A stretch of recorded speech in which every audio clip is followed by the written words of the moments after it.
Did you keep trying to figure out a new situation or do your thing after that? Yeah.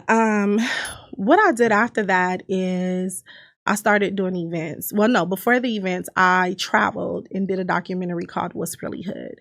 So I went to different states and I went to people's hood and I would question them and ask them things like, how was it growing up in their neighborhood? Mm-hmm. And I was working with Jim Jones, Slim Thug, Pharrell, so many people that I videotaped, making this documentary. And so I put that out. And after I did that, then I started doing events. And then from doing events, I got an offer to go work at 93.5 KDAY. Right. And then that's how I ended up at the radio station because I sold out the event with like 2,000 people. The owners were very impressed. I was a young girl, like 22 or 23 or something. And they were like, how did you do this? I didn't even really know how I did it. I just know that I had a dream and I made it happen and I did it. Right. For me and a lot of people coming from the East Coast, you come to LA, and this is kind of like more before everybody was just listening to shit off their phone and everything. Mm-hmm. But when I first moved out here, me and everybody that I knew was from the East Coast just could not believe that a station like KDAY existed. Like, for people who don't know, they really kind of specialize in like classic rap, which I feel like there's more radio stations that do that now. But at the time, it was just shocking because there was on the East Coast, there's just not really an equivalent of that. Well, no, back then KDAY wasn't classic rap. Oh, really? Okay, so this is in the early days, right? This was in the early days. And Theo was the actual program director. Do you remember Theo? No. The Asian guy? Oh my God. Okay, so old school people will know who Theo is. But he was the program director. And then it was crazy because when I first went over to KDAY, I thought the radio station was ran by all Black people, owned by Black people. This is what I thought. Right. And what happened is when I walked in the meeting with like 8 white men in business suits. Mm-hmm. And I'm like, okay, y'all, this is what I want to do. And they were just looking like, who is this girl? But I was so authentic, but I was so passionate. And I think that's what sold me over there in regards to getting my position that I was able to get. Definitely. So how long were you actually there? For like 2 years. Okay. Mm-hmm. Definitely. And were you involved with Big U in any way at that time, or did that come around later? So I get the job at KDAY. I'm working with Roy Laughlin. Roy Laughlin, do you know who Roy is? Mm-mm. Roy put Ryan Seacrest on American Idol. That's Ellen K's husband over at Kids. Okay. So I'm working with Roy Laughlin. Michael Durbin, that is the billionaire, the railroad billionaire. He's an investor over at KDAY, right? So I'm working with all of them. Now I have this position. I'm in motion. I'm doing my thing. I got a condo, salary job, 2 cars. I set myself up. Now I'm about to bring in Big U and Nipsey. So you have to understand the play. I got the job. I'm already set up, right? Making money. Now I'm like, oh, well, I have a little homeboy and he's starting to rap and he's doing music. I want to plug him over here because I'm at the radio station. Oh, Big U is over here. Let me bring him over here because I'm at the radio station. I'm already in position, right?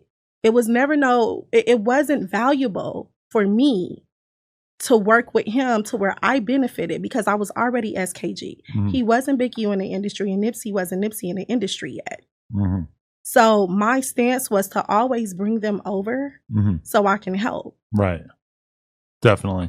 But do you have any interest in like managing you as an artist, or was there any conversations like that, or was that part already were you over that at that point? At that point, I wasn't really looking for a manager because now I'm going behind the scenes. Right. So now I'm transitioning. So now I'm learning the business. I'm learning the ropes of the industry. I'm learning how radio work. I'm learning what mix shows is. I'm learning what ad campaigns is. I'm learning what advertising is. So I'm learning so much. And Roy Laughlin is really who taught me my corporate game. So I'm right under this millionaire. Me and him is like this. He never had a Black friend. I'm this young Black girl, authentically myself. Not trying to kiss nobody ass. I'm walking in a room as myself and I'm building bonds with people. Now it's like, let me bring them over and let's see how we can collectively win. That was the idea. Right. Definitely. So, okay. At that time, if I had asked you what you thought of Big U, you would have said, he seems like a good guy, solid guy. Yeah, I would have, like, he's the hero. Like, we love Big U. That's Unc. Like, come on. Right. Come on, Nip, you want to rap? Come on. Right. Okay. And so then you start working with Nipsey after that? Yeah. So I bring them over. I introduce Roy Laughlin into Nipsey, right? I bring them to everybody in the radio station. You have to understand, I'm in a corporate job, even though it's radio.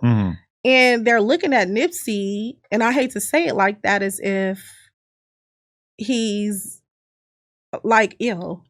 Well, especially the radio, if you're an artist, they have no use for you until you get to the point where your music is popular enough that you could sell tickets to a festival, keep, Latino moms listening to the radio during rush hour commute, etc. So it's like you could be a reasonably popular artist. They don't give a like you might be a good interview on No Jumper. You have no place on the radio until you reach a certain level. So it's kind of always people who are complaining, especially back in that era where radio was so important, where there's just like, people want to be on the radio, but you can't be on the radio until you get to the point where you don't really give a shit about the radio. But guess what? I went so hard for Nipsey. I used to have Nipsey come up to the radio station and they'll be like, okay, he looks rough. He's too hood. Bullets ain't got no, like, it was too much. They didn't fit in the corporate setting, if that makes sense, right? I forced them in that setting. I'm like, no, you guys are going to listen to his music. We're going to play his music. I don't care.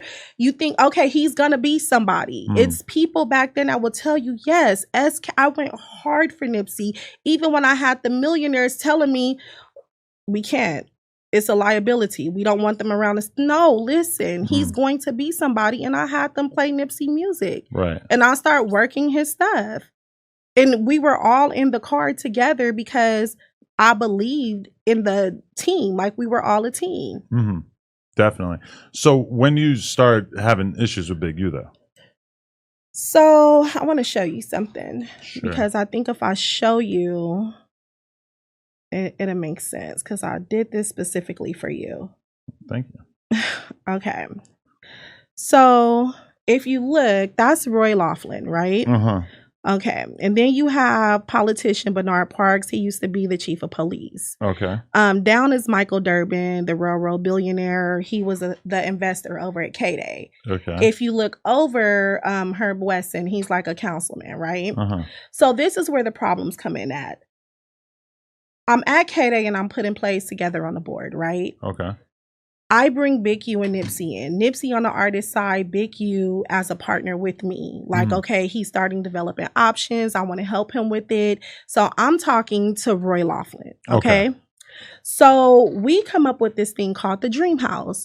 And so the Dream House is where kids will write their dreams on a piece of paper and they'll put it on the walls of the house. And it's called the Dream House. And that's like a nonprofit to help the community. When I walk in these rooms, people like Roy Laughlin who don't have Black friends, he doesn't understand our struggles. But when he bond with someone like me and I'm explaining what I go through or what the community go through, now he wants to help. So we're at the radio station where you have accounts like Vons and Albertsons and different companies, and they're looking to spend advertising dollars, right? So we came up with an idea to where they can put advertising dollars into the nonprofits, into the community, so that way it can help the community. And then we can, in exchange, promote Albertsons, Vons, right? Whatever the branding was, right? Big U had development options. So I'm like, okay, bet. We can bring Big U in. This is me again, bringing him in this. And we can put money into developing options.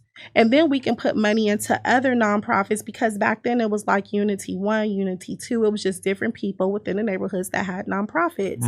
And so when that came to play, he just wanted to bogart everything, because now he's already in the streets doing his thing. He's extorting people. He's punking people. I'm at the radio station, corporate and legal, doing my thing.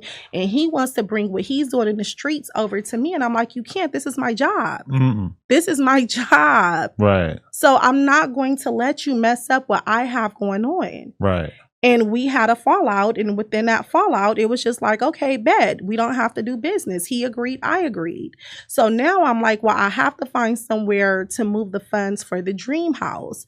I had a friend named Jeff, and he had a nonprofit that was in another part of Los Angeles. And I was thinking about, well, moving it over to Jeff. So now we have a meeting coming up. When I walk in the meeting, Big U is not supposed to be in the meeting. This is my deal with my team of people that I actually bought him into. But remember, we had the falling out, so you're not supposed to be nowhere near me, the meeting. We're not doing business anymore. When I walk in a meeting with these men, guess who's sitting in the meeting? Big U's just posted up. Yep. Making his influence known.